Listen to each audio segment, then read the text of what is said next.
अच्छा सुभाष जी, अगला सवाल है, कई बार जो लड़के मैस्टरबेट नहीं कर रहे होते उनको दूसरी तरह की प्रॉब्लम होती है, नाइटफॉल की। और ये नंबर इतना बढ़ गया है कि मैं अचंभित हो गया, मैं बोल भी नहीं पा रहा।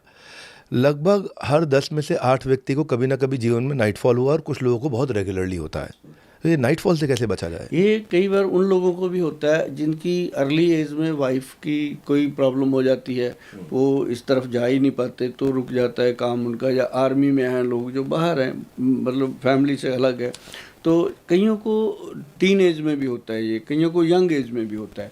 इसका सबसे बेहतरीन एक इलाज है, मैं बता देता हूँ आपको, कि अगर आपको सपन दोष हो रहा है, कोई वैद्य नहीं बताएगा ये बात, क्योंकि ये चवन्नी का नुस्खा है।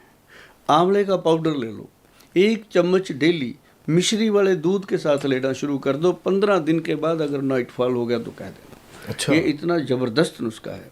और दूसरी चीज़, इसके लिए कुछ ना कुछ स्टेमिना की चीज़ें लेनी चाहिए। हमारा एक्स+ गोल्ड कैप्सूल बहुत काम करता है, इसका मैं बार बार डिसीजन इसलिए लेता रहता हूँ कि देना है लोगों को, और ये कई चीज़ों में काम करता है, जैसे ब्रेन को एक्टिव करता है, बॉडी को एक्टिव करता है, और साथ साथ आपके सपन दोष को और बहुत सारी चीज़ों को ये कंट्रोल कर लेता है। अच्छा, जो औरतों को हमारी कमज़ोर समझने वाली सोसाइटी है, पर हर दूसरी दीवार पे हम देखते हैं वहाँ औरतों की कमज़ोरी नहीं, वहाँ लिखा होता है मर्दाना कमज़ोरी, और मर्दाना कमज़ोरी के पोस्टर भरे हुए हर जगह। और रिपोर्ट ये कहती है कि मोस्टली इस समय अपने खान पान के कारण या स्ट्रेस के कारण मेल्स में टेस्टोस्टेरोन, जो उनको बॉडी को रिकवरी देता है, मसल्स को बचा के रखता है, ब्रेन को एक्टिव रखता है, उसको एनर्जेटिक रखता है, और वो जब टेस्टोस्टेरोन लेवल कम होता है तो वो डॉक्टर के पास जाने से भी हिचकिचाते हैं। कोई अगर घरेलू इलाज हो कि उसको कहीं जाना ना पड़े, किसी को चेहरा ना दिखाना पड़े, अपनी ये बात बोलनी ना पड़े, और घर पे अपना इलाज कर ले। देखो ऐसा है, इसके लिए घर पे वो कुछ भी कर ले, वो चीज़ नहीं बनती। लेकिन मैं एक चीज़ कहता हूँ कि जो खाए अनार कभी ना हो बीमार।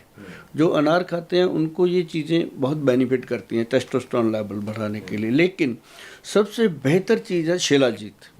जो शिलाजीत है उसके अंदर फुल्विक एसिड होता है, जो 70-80% तक बढ़िया शिलाजीत होती है उसमें मिलता है, और वो टेस्टोस्टेरोन लेवल को बूस्ट करता है, और सबसे बेस्ट चीज़ है शिलाजीत। और साथ में हमारे जो वैद्य जी बनाते हैं उसमें उन्होंने गोल्ड, डायमंड और सिल्वर 3 और उसके अंदर भावना दे दी, और साथ में दे दी उसके अंदर सफ़ेद मूसली, कोचपाक और अश्वगंधा, और साथ में दिया गोक्षुरा। तो ये जो शिलाजीत ऐसे बनती है तो वो एकदम टेस्टोस्टेरोन, जितने भी हमारे प्लेयर हैं या जितने भी हमारे लोग ऐसे ये अपना जिम वगैरह करते हैं, सबको चाहिए, तो उसके लिए ये बहुत बेहतर है। अच्छा, मर्दानगी की बात आए और शिलाजीत केसर का नाम ना आए, प्रॉब्लम ये है, शिलाजीत आपने बोला और बताया उसके बारे में, मेरा वाला असली है, लेकिन आप बताइए, अगर असली शिलाजीत को, असली केसर को पहचानना हो, और मान लो उनको आपका बैदबान का नहीं मिला, अब पहचानना हो तो पहचाने कैसे? सिंपल, जैसे केसर है, उसकी पहचान सबसे बढ़िया है कि एक तो उसकी खुशबू पता लग जाता है, लेकिन अगर उसमें नकली स्मेल डाली है वो भी पता चल जाएगा। अगर एक कली केसर की 1 गिलास दूध में डाल दो, पूरा दूध 1.5-2 मिनट में पूरा पिंक वो हो जाता है, ऑरेंज कलर का दूध, उसका कलर अपने आप पकड़ता है, उसको घोलना नहीं पड़ता। ऐसे ही शिलाजीत खसखस जैसे होती है, खसखस का सबसे छोटा दाना होता है, उतनी सी शिलाजीत अगर आप गिलास पानी का भर लो, उसके तले पे छोड़ दो ऊपर, तो छोड़ोगे तो वो दाना इतनी तेज़ी से नीचे जाता है, बिल्कुल नीचे जाके लग जाता है। उसको फिर हिलाओगे तो वो हिलाने से हिलता नहीं है, वो जैसे सांप नहीं होता ऐसे धीरे धीरे धीरे घुलता है। जो शिलाजीत असली होती है वो पानी में अपने आप घुलेगी, उसको घोलना नहीं पड़ेगा। जो नकली होती है उसको घोलना पड़ता है। तो यही इसकी एक सबसे बड़ी पहचान है, बाकी सब बातें हैं। अच्छा, केसर और शिलाजीत का तो सबको प्राइस पता है, थोड़ा समझते हैं लोग, पर मैं हैरान हो गया, मैंने सुना कि आपने 1.5 लाख रुपए किलो वाला च्यवनप्राश बना है। मतलब ये वैद्यवान का च्यवनप्राश है या कोई गुच्ची पराडा का च्यवनप्राश है? हाँ? ऐसा क्या डाल दिया आपने च्यवनप्राश में? सबसे बड़ी बात तो जब कोई मेरे से बात करता है मैं हंस के उसको ये कहता हूँ कि बोलते भी हैं आपको सुभाष जी च्यवनप्राश वाले। हाँ, अब तो ये भी कहने लग गए कि गोयल साहब च्यवनप्राश वाले।